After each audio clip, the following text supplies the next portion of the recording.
Sniper rifle's gonna be there and to help out his teammates, trying to get a good angle. Knife shot is there. He gets the double kill. Rondo working on the third, and he gets it. The man is hungry. Animaniacs taking these power positions away from most hated. The shots from JP. Things seem to be changing in at least some respects here, but JP quickly dismantles most of that control with a double kill off the sniper. This time in the hands of WGL. The shotgun as well, both the power weapons going over to Luck as he's shutting it all down right now with a triple. Railgun shooting down, connects with another one, gonna be a double kill. He looks to try to get the triple, and he connects with JP. Aim assist, they're looking to take the lead back. 4 in a row, Huffy going off, 23 and 12. Good afternoon, ladies and gentlemen, and welcome to the Splitgate Challenger Playoffs. I'm Nathanius, joined by PR, and typically we're used to coming out here. We've been doing the Splitgate Pro Series for the last few months, but there's some other big stakes on the line going into future seasons. PR. Yeah, we get to see some of those challenger players, the ones that are kind of creeping up, the up-and-comers wanting to make a name for themselves. They get their shot here to get into the SPS, and honestly, that's worth some more of the money that's on the line as well, because there's some bonus pot for these guys to fight for. That is correct. So welcome, ladies and gentlemen. We got 10 qualified teams. It's a double elimination bracket. We'll be starting a little bit deeper into it. It has already begun. It's seeded by their ladder standings as they've been playing over the last few months concurrently with the SPS. Now, the biggest thing to take away here, obviously first place $2,500. That's fantastic. But the top two teams qualify for relegation. Relegation is tomorrow. So the top two teams will face off against Mushroom Hunters and the Little Gremlins to determine who is going to come into the Splitgate Pro Series. So for the competitors here today, they're playing for money, but they're also playing for that opportunity to be in the pro season, to make it to the spring season. And once you get in there, you've got guaranteed payouts, even if you lose those matches right in the round robin stage. So you're really trying to make that next level up to the pro scene. Yeah, you talk about last week we were casting at $30,000 to first place alone. That's one of those opportunities these guys are trying to get their hands on. Like we said, $2,500 for first place is fine and dandy, but when you want it at the end of the day to get $30,000 for your team, you have to go ahead and outlast every one of your opponents today and tomorrow. That's correct.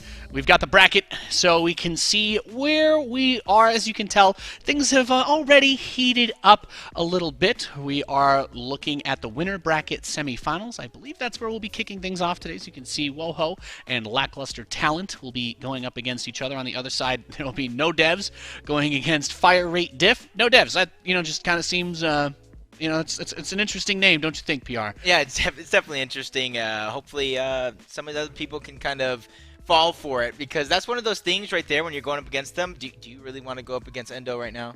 Is that something you want this early on, the semifinals? If you're familiar with our Splitgate Pro Series broadcasts, we won't have Endo for analysis today. He's competing. He wants to make his own pro dreams come to life. And who am I to get in his way, right? PR? If I'm a colleague, if I'm a coworker, if I'm a friend, I only want the best for him. So I want him to win because it gives me hope.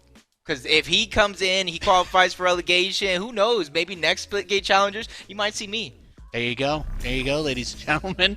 We've got to look at the maps, and different from the SPS, if you're tuning in just for Challenger, we have map pools laid out for each round of the tournament. So no bans, no vetoes for tomorrow's relegation competition with the top four. Top two from today, bottom two from SPS. There will be map vetoes and bans, but we just got this set up, so we'll start King of the Hill on Pantheon. We still go with our typical match format. Domination for map 2, that'll be Oasis, and TDM will be for map 3 on Olympus. If we get to map 4, we'll do more King of the Hill on Stadium, and if we get to map 5, Domination on Club Silo. Yeah, kind of looking at maps 3, 4, 5. I like those maps. Olympus, it does kind of get chaotic. One of my first times casting Splitgate, it was very, very much a nail-biter on that map. Stadium, I'm falling in love with it more and more. I think it was you that was telling me last week that you didn't really see a lot of Stadium during regular season play, but that doesn't surprise me too much because you go throughout your scrims, you go throughout your regular season matches, and when the playoffs, that's when you have the tricks underneath your sleeve. And I think even though there's no pips can ban process, I think some of these challenger teams might be following suit. Yeah, there's so much at stake, right? You want to make it into a pro team. You want to make your team a pro team. Yep. But it's also worth pointing out, throughout the Challenger competition and the ladder play that's been going over the last month and a half, it's we had a couple players actually get moved up during the trading window for the Pro Series. So if you're a team and you come out and you barely don't make it, you finish third, but you have a good third, strong finish, coming back into the Challenger ladder next season, it's possible that trade deadline opens up again. It does. Maybe one of the superstar players from one of these squads gets picked up by a pro team, and you can still make that jump up. I think it was Apollo, Crazies, and Blitz, 3 Challenger players that came up during the trade deadline in the Pro Series. So even if your team doesn't necessarily make it as far as you're hoping, going out there and making a name for yourself has to be one of the big objectives in this bracket. So that's what we're here. We're here to give the love, show the love to the Challenger players, and of course find out who's making it tomorrow to relegation, where the stakes get a little bit higher. Yeah, I like the way you kind of pointed out, because Splitgate is still very, very new in terms of overall it being an esport here. So honestly, I think teams could still shuffle. They could still change around. Honestly, I think there's so much hidden talent within this scene. We might not even see the best player in the game just yet reveal itself, but now match number 1 is underway. Pantheon, King of the Hill, and already you see an early 10-second lead. That's right. So we've got Woho up against Lackluster Talent. We've got Artur, H2, Momo, and Sif. And then on the other side, Cold MF, Preston, Todd, Scub, and Swishers. But it's King of the Hill. We're trying to take control of that hill. Lasts for 60 seconds, and then it's going to move around the map. Pantheon's kind of a crazy one, though. You have you have these rooms on the sides people like to play around. There's a lot of portaling action that you can do, but getting that circle straight in the middle at the start, definitely pushing the envelope for some early aggression over here, as we have the blue team doing a good job keeping themselves in the lead so far. 37-6, not too bad. Yeah, it almost seems like the rooms that you were talking about, CQC, very up close, but in order to get to those rooms, you have to traverse through a team setup, and it's not going to be an easy aspect there by any means. It's Lackluster Talent trying to get the scrap time that's left onto that hill, while it's kind of the new one as well, and they're doing a good job of trying to chop down the lead, but it's about maintaining that pressure you're able to put on your opponents throughout it all. As Scub, he does go down. That's Archer trying to break through defenses, and he goes back-to-back, almost goes and gets a third. That's going to be a hat trick for Arthur as they break through the hill. Not a bad start here for Woho, holding down the points. Swishers comes down and takes him out. Sif able to take the trade, so they maintain control of the hill. And I think we're still, as far as scoring-wise, I think we're still going for 250 here on the King of the Hill, so still plenty of time available. Lots of room to work with, and getting over that 200 mark is where things typically get a little bit crazier. We're looking at Momo at the moment, rocking that carbine pistol, trying to find an enemy not too far away from Lackluster Talent. Goes through that door. Scub right there. Headshot with the carbine. Yep. Immediately he's going to get taken down, but it's going to be Sif here picking up that newly respawned SMG. I like the way he's taking his time, letting his teammates respawn, getting that vital information, and trying to push through. Has a unit, but Swishers immediately takes him out, takes possession of the SMG. Momo trying to even things up. He gets one, immediately gets dropped down, but the trades will continue as Scub and Archer get a trade on their own, but that's going to be back-to-back for Scub, trying to portal block and get to the next hill with just 30 seconds left on it. Yeah, we go over to Cold MF. He's standing on top of the point. He's got 41 objective points on his own so far, so putting in a lot of the work to keep Lackluster Talent on the board. They are currently ahead, 68-62 and counting. As Momo comes in with that double kill, trying to get Woho back onto the hill. And I think, yeah, okay, they're going to be able to tie it up, take the lead now. Neck and neck so far to kick things off. Nice, good, even competition PR. It seems like we're getting out of these challenger players. We spent such a long amount of time with the Pro Series guys, getting to really get to know them and see what they can bring to the table. It's possible we'll be seeing these names in the Pro Series down the line, and whether it's the spring season or the ones coming up after. Yeah, you can see that they're getting scrappy right now. Neither one of these teams wanted to give up that full control, and they're doing a good job of kind of sending that last player in who's picking up some big elims to keep it back and forth between these two teams. But another great shot by Sif to take down Scub. He's going to connect, seeing a couple players drop right in front of him. Spots out Cold, tries to make quick work of him, but ring around the rosy around this cover. He's unable to get that elim, so he will live to fight another day, but quickly turning back towards that hill. Takes down Preston, switches on to put damage onto another target. He's trying to do everything he can to alleviate the pressure for his entirety of the team, but he goes down. I was going to say, it looked like Sif was right there. There was a little 1v4 action for a moment. I was like, he got that portal shot, came out of the top backboard, and he immediately gets the flick, gets the kill, tries to make the chase on Cold, but it looks like he was able to get peeled for long enough. The rest of the team made it happen. He's going to need a little more support on that next one from Woho if possible. Momo at 19-6, bringing some frag action for our blue squad, but not enough to take the lead here as Lackluster Talent's going to get over 100 points. Strong start for them. Yeah, definitely a strong start. But one thing I'm noticing right now is, well, they're kind of always getting staggered out. They're always at least losing one, but I will say there's giant moments of time to where even though they're down a man, they're able to at least try to even it up at 3v3, but it's going to be a 4v4. But as soon as I say that, Archer goes down. The trades will continue. Both teams losing 2 players, but the hill control is going to go over to Lackluster Talent as he gets that next elimination onto Sif. And that's going to allow them to set up not only in the hill, but around it as well. Hill control. And we're looking through. Preston has that assault run, has SMG and the sniper, so the full auto potential up close. The ability to get those picks at range. There's a big one. Gets H2 and Archer. 2 shots, 2 kills. Making good value out of that sniper. Putting the team in a good spot now. Cold and Mep able to make the play. We're seeing him looking for someone to bring his SMG to.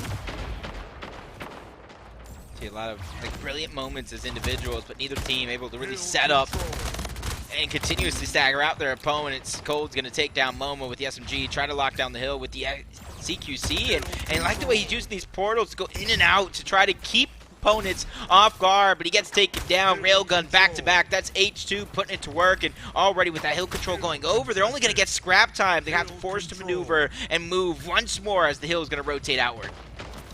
As he's waiting for that spawn pickup, he's got the railgun with 50% charge on it too. Looking for Preston, he gets him on the second one there. Not bad, able to swap out to the assault rifle on the ground. Sif there getting some headshots on the sniper. We can see it in the kill feed. Big play, potentially buying space, creating that opportunity for H2 to hold down the objective.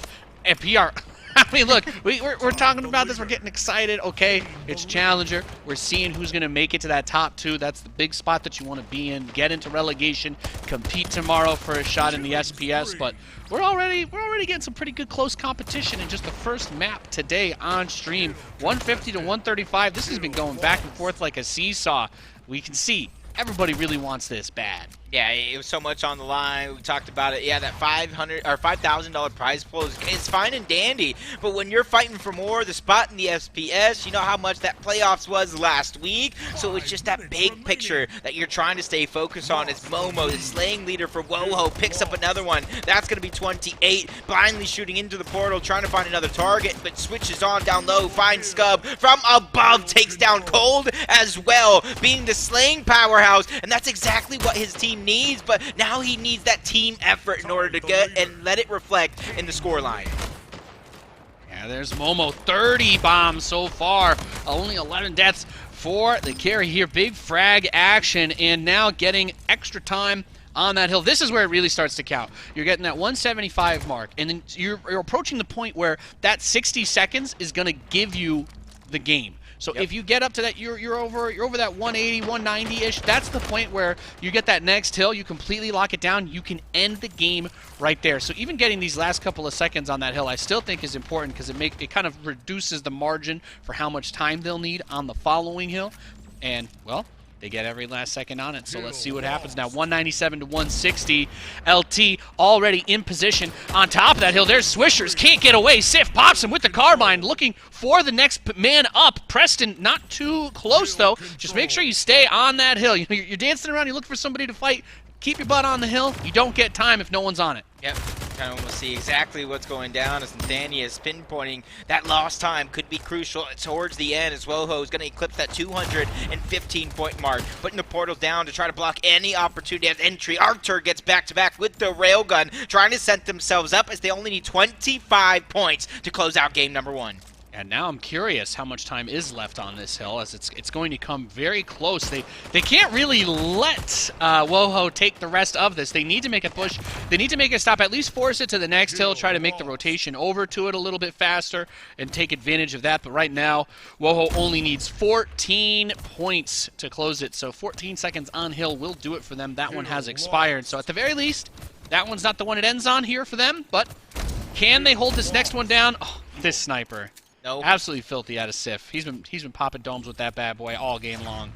Yeah, I like the way he's immediately trying to put himself in a position to catch these rotators off guard. Finds out cold, keeping the players staggered on the side of Lackluster Town. It's only a few seconds remain before they take the victory. Another snipe. That's going to be the nail in the coffin as Woho win map number one off the back of Sif and Momo. All right, Sif, I see you.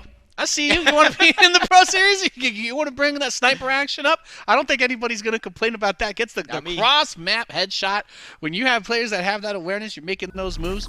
It's fun to see. And this game was very scrappy too. You know, we have so many like the coordinated pushes and movements right out of the pro teams. They're doing it full time. But we get to these matches where it's a little bit more about playmakers, right? Kind of stepping up, being that guy for your team on the game. And well, I think the stats kind of say everything there. We really got to see good contribution on objectives out of pretty much everybody on Woho, 65 being the lowest. And then you look on the other side, Preston, 33 and 19, great. But 25 seconds on hill, that's where that struggle becomes. You always want to be trying to make sure you're taking those fights and getting those frags on or at least by the hill so you can make that move and get the time. Yeah, I want to give Woho credit there for that one, especially Momo, 35-14, most time in the hill. And the only thing that kind of makes me worry is you kind of pointed out a moment during that match to where they were getting the elims, but they just kept leaving the hill searching for even more elims. When you're at the top level in the SPS, that time matters so much because we've seen some 695s in domination before. We've seen some post gaps. If you say 695, Supersonic is in the other room. I saw his ears perk up. He's gonna be on the show today. 695. That's his trigger words. We got to be careful about that because we've had two insane comebacks in the Pro Series where a team was only 5 points away from winning. So if we get that today, I don't know how I'm gonna handle it. I mean, they deserve to be in the SPS if they come back. That's true. Yeah, if you come back because you're already going ahead mimicking what happens in the SPS. That's true. Fair enough. Yeah, they're pretty much already there. So we're waiting for them to get set up here. We'll move on to Domination on Oasis. And this map, oh, wow.